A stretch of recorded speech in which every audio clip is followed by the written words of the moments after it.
For example, the Jewish holiday of Purim, it's the holiday that celebrates the story in the book of Esther.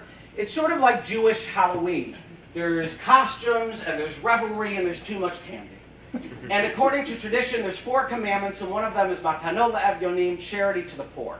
And my father would carry out this commandment with this single Russian immigrant mom that his rabbi had asked him to look out for, and my father would help her throughout the year, and he would give her counsel, and on this holiday he would give her charity. But according to the medieval sage Maimonides, the highest form of charity is anonymous charity. So he couldn't write her a check, of course. Instead, he did the next best thing. He would take a brown paper lunch bag and he would fill it with cash. And then we would drive up to her apartment complex and he would park outside. And he'd hand one of us this bag of cash and he would say, I want you to go up to her apartment, knock on the door. And as soon as she answers, hand her the bag and run.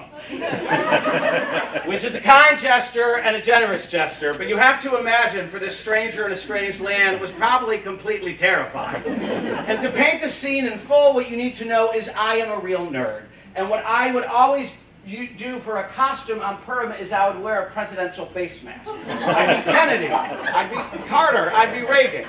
So imagine this, new immigrant to the United States, unaware of how things work, and there's a knock on the door, and it's Richard Nixon throwing a bag of cash at her. And I will admit, it made me kind of uncomfortable because knocking on the door and running away when they answer the door goes against everything you have been taught or everything you might feel about proper interactions with other people.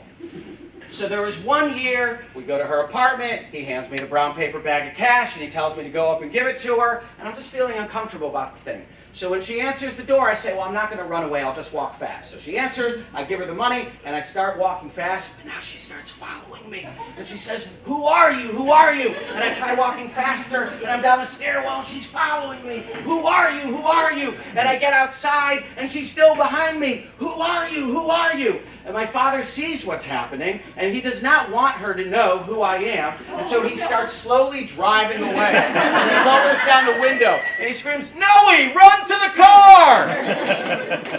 It's the closest in my life I think I will ever get to being in a chase scene. My